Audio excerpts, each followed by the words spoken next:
Sir, आप patient को refer क्यों कर रहे हैं? मेरा पेशेंट तो बातचीत कर रहा है, बढ़िया है, कहीं कोई दिक्कत नहीं लग रही है मुझे तो। अभी आप देख के आए हैं सर, बातचीत कर रहा है। आपके यहाँ तो डॉक्टर्स की टीम है, फिर आप इस पेशेंट को रेफ़र क्यों कर रहे हैं सर? क्योंकि ये पेशेंट इंटरवेंशनल कार्डियोलॉजिस्ट का है। इसमें पेसमेकर पड़ेगा। एक डिवाइस होती है जो छाती में लगाई जाती है, जिससे कि हार्ट रेट बढ़ जाती है। ये मैं बात कर रहा हूँ पेशेंट उर्मिला की। पेशेंट उर्मिला हमारे यहाँ चलते हुए आई और इमरजेंसी में जब आई तो मैंने पेशेंट को एग्जामिन किया। स्टाफ ने मुझे बुलाया, सर देखिएगा। मैंने पेशेंट को देखा और देखने के बाद में मैंने उनके साथ वालों को बोला कि इस मरीज को सीधा आप कानपुर ले जाइएगा या जहाँ पे भी आप कार्डियोलॉजी में, क्योंकि ये हृदय का मरीज है।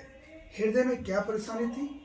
ये मरीज कंप्लीट हार्ट ब्लॉक का है, जिसे मेडिकल टर्मिनोलॉजी में बोलते हैं कंप्लीट हार्ट ब्लॉक।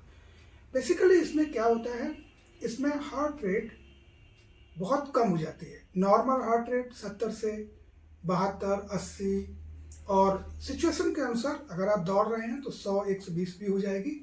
आप जब स्लीपिंग स्टेट में जाते हैं तो हो सकता है आपकी हार्ट रेट 60 के आसपास आ जाए।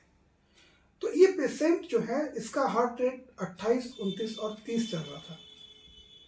मैंने पेशेंट को एग्जामिन किया।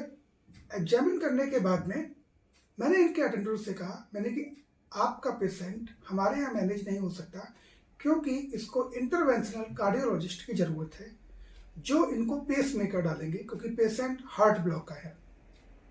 ईसीजी मैंने देखा और पता लगा के बता दिया। लेकिन वही मरीज के साथ वाले, अरे सर सब कुछ तो बढ़िया चल रहा है। फिर भी मैंने उनको अच्छी तरीके से समझाया, उनको ईसीजी दिखाया और मॉनिटर पर जाके हार्ट रेट को प्रॉपर तरीके से बताया। तब वो लोग माने और मैंने पेशेंट को शिफ्ट कर दिया। तो बेसिकली कंप्लीट हार्ट ब्लॉक क्या होता है? कंप्लीट हार्ट ब्लॉक के मुख्य 2 कारण हो सकते हैं। नंबर एक तो एज के अनुसार, अगर आपकी एज जो है 80 ईयर है, 75 ईयर है, तो वहाँ पे एट्रोफी हो जाती है।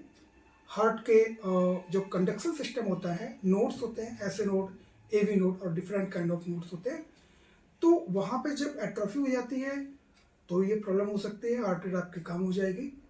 दूसरा, हार्ट अटैक होता है, नस में ब्लॉक होता है। जिस एरिया में वो नोड होता है उस एरिया में ब्लड की सप्लाई नहीं होती है। तो जब ब्लड की सप्लाई नहीं होगी तो उस एरिया को ब्लड नहीं मिलेगा, ऑक्सीजन नहीं मिलेगी और हार्ट रेट कम हो जाएगी।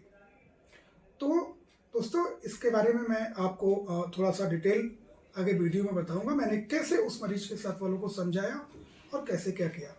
तो ये बहुत इम्पॉर्टेंट बात है एक डॉक्टर के लिए जो एक क्लिनिक चला रहा है या हॉस्पिटल चला रहा है, कि उसको पहले मरीज को समझना चाहिए।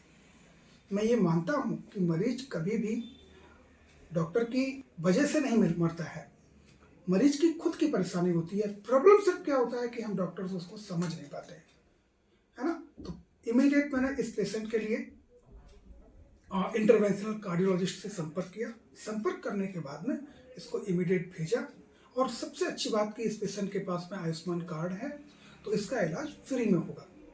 तो चलिए दोस्तों, हम आपको ये बताते हैं कि आगे हमने पेशेंट को कैसे रेफर किया। आई होप कि आप लोगों की क्वेरी जो आप थंबनेल में देख रहे थे कि क्यों पेशेंट को रेफर किया गया, तो ये कारण था पेशेंट को रेफर करने का।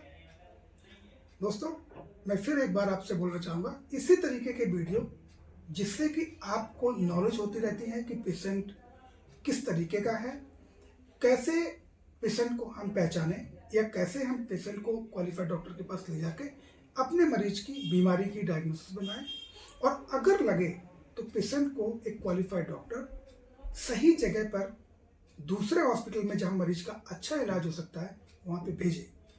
तो दोस्तों, इस चैनल को सबसे पहले आप सब्सक्राइब कीजिएगा और बेल आइकन का बटन दबाइए और लाइक भी करिएगा, क्योंकि जब आप लाइक करेंगे तो ये जो वीडियो है वो कई जगह ऑटोमेटिक फैल जाएगा, तो लोग देखेंगे और उनको भी इसके बारे में डिटेल पता पड़ेगा। तो करीब 5-6 दिन पहले कभी बारिश आ रही थी नाइट में, तो बोलो थोड़ा नाइट में जो बारिश हुई थी तो इसी प्रकार से इनकी रात में हल्का खाना खा के बेड पर लेटी और लेटने के बाद इनको एकदम पलटी आई, पलटी आने लगी पूरी रात में पलटी हुई। तो बारिश की वजह से हम इनको कहीं लेके नहीं निकल पाए, तो धीरे धीरे करके मतलब इनको आराम मिल गया। आराम मिलने के बाद फिर सुबह हमने आली गाँव में एक डॉक्टर उनको दिखाया और उन्हें कोई दवा दी, उनसे कवर हो गया। 2-3 दिन बाद फिर अब इनको फिर ये एकदम वही दिक्कत आ गई, पलटी हो रही है और एकदम जी बढ़ घबरा। देखिए ये मॉनिटर आप देख रहे हो, ठीक है? हाँ। इस मॉनिटर पे आपके मरीज की सब चीज़ें हैं। नंबर 1 ब्लड प्रेशर 108/64 लगभग ठीक है ना? ऑक्सीजन 98 लगभग ठीक है, लेकिन दिल की धड़कन बहुत कम है, केवल 32 है ना? होना चाहिए 70, 75, 80 के आसपास, ये कम चल रही है, ठीक है? अभी मैं कुछ टेस्ट करता हूँ, टेस्ट करने के बाद में फिर मैं देखता हूँ कि शरीर में क्या कमी है, मैं आपको और आगे बताऊँगा, फिर मैं देखता हूँ कि कैसे ठीक है, ठीक है ना? हाँ। क्योंकि अभी इनको दवा इंजेक्शन लगे हैं, वो आपको दिखाऊं दवा नहीं दिखाने की आवश्यकता नहीं है। नहीं, मतलब अभी इधर के तुरंत ही आए हैं। ठीक है, ठीक है। सरकारी चौधरी वो जेपी चौधरी के यहाँ से। अच्छा। अब क्या करें, मतलब घबरा उनका पर्चा हमने कोई बात नहीं, मैं कोई परेशान नहीं, ठीक है? ठीक है।